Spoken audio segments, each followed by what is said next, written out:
Hi friends, ಕಾಂಗೋವೀಸ್ ಕಿಚನ್ಗೆ ತಮ್ಮೆಲ್ಲರಿಗೂ ಸ್ವಾಗತ. Fruit jelly cake ಅಂತಾರೆ ಇದಕ್ಕೆ. ನೋಡಿ ವೀಕ್ಷಕರೇ, ಎಷ್ಟು ಚೆನ್ನಾಗಿ ಬಂದಿದೆ ಅಲ್ವಾ. ಇದಕ್ಕೆ ಬೇಕಾದ ಸಾಮಗ್ರಿಗಳು: ಗ್ರೇಪ್ಸ್, ಸ್ಟ್ರಾಬೆರಿ ಹಾಗೂ ಆರೆಂಜ್ ಕಟ್ ಮಾಡಿ ಇಟ್ಕೊಂಡಿದ್ದೀನಿ.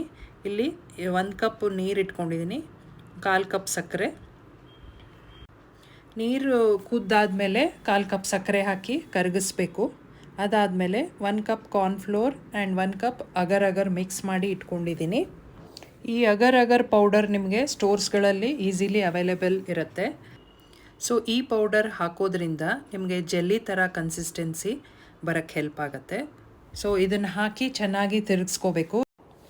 ಲಂಪ್ಸ್ ಆಗಲಾರ್ದಂಗೆ ತಿರುಗಿಸ್ಕೊಂಡು ಚೆನ್ನಾಗಿ ಮಿಕ್ಸ್ ಮಾಡ್ಕೊಳ್ಳಿ. ನಾನಿಲ್ಲಿ ಉಳಿದಿದ್ದನ್ನು ಹಾಕ್ತಾಯಿದ್ದೀನಿ. ಸ್ವಲ್ಪ ಹಾಕಿ ಮಿಕ್ಸ್ ಮಾಡಬೇಕಾಗತ್ತೆ. ಪೌಡರು ಒಂದೇ ಸಲ ಹಾಕಕ್ಕೆ ಹೋಗಬೇಡಿ, ಇಲ್ಲ ಗಂಟಾಗತ್ತೆ. ಸೊ ತುಂಬ ಹೊತ್ತು ಮಿಕ್ಸ್ ಮಾಡಿದ ಮೇಲೆ ಅದು ಕರೆಕ್ಟ್ ಫಾರ್ಮಿಗೆ ಬರುತ್ತೆ. ಅದಾದಮೇಲೆ ಬಾಯ್ಲ್ ಆಗ್ತಾ ಅದು ಗಟ್ಟಿಯಾಗತ್ತೆ. ಸೊ ನಿಮ್ಗೆ ಗೊತ್ತಾಗತ್ತೆ, ಅದು ಜೆಲ್ಲಿ ಥರ ಕನ್ಸಿಸ್ಟೆನ್ಸಿ ಬರುತ್ತೆ, ಸ್ವಲ್ಪ ಅಂಟಾಗತ್ತೆ. ಸೊ ಆ ಟೈಮಿಗೆ ನೀವು ಗ್ಯಾಸ್ ಆಫ್ ಮಾಡ್ಕೊಳ್ಳಿ. ಗ್ಯಾಸ್ ಆಫ್ ಮಾಡಿ ಸ್ವಲ್ಪ ಆರಲಿಕ್ಕೆ ಬಿಡಿ. ಅದಾದಮೇಲೆ ನೀವು ಯಾವ್ದು ಬೇಕೋ ಬೌಲ್ ಸೆಲೆಕ್ಟ್ ಮಾಡಿ ಫ್ರೂಟ್ಸನ್ನು ಅರೇಂಜ್ ಮಾಡ್ಕೊಳ್ಳಿ. ನಿಮ್ಗೆ ಯಾವ್ದು ಬೇಕೋ ಶೇಪಲ್ಲಿ ಅರೇಂಜ್ ಮಾಡ್ಕೋಬೋದು. ಸೊ ನಾನಿಲ್ಲಿ ಅರೇಂಜ್ ಮಾಡ್ತಾಯಿದ್ದೀನಿ.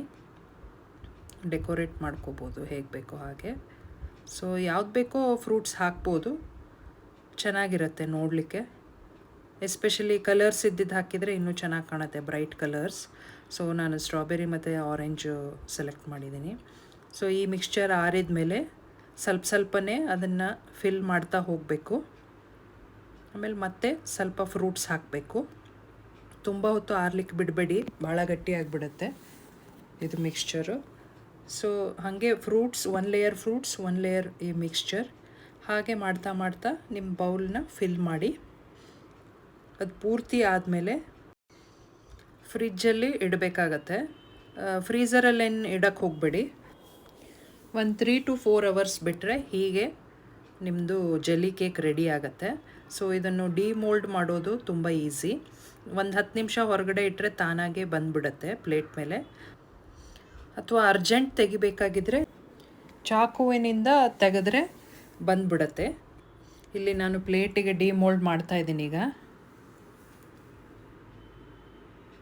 ನೋಡಿ ವೀಕ್ಷಕರೇ, ಎಷ್ಟು ಚೆನ್ನಾಗಿ ಬಂದಿದೆ ಅಂತ. ವಾವ್, ಚೆನ್ನಾಗಿದೆ ಅಲ್ವಾ. ಸೊ ನೀವು ಟ್ರೈ ಮಾಡಿ ಮನೆಯಲ್ಲಿ, ಹೇಗೆ ಬಂತಂತ ತಿಳಿಸಿ. ಟ್ರೈ ಮಾಡಲೇಬೇಕಾದಂಥ ರೆಸಿಪಿ ಇದು. ನಾನು ಮತ್ತೆ ಸಿಗ್ತೀನಿ ಇನ್ನೊಂದು ಹೊಸ ವಿಡಿಯೋದೊಂದಿಗೆ. ಅಲ್ಲಿವರೆಗೂ ಟೇಕ್ ಕೇರ್, ಬಾಯ್.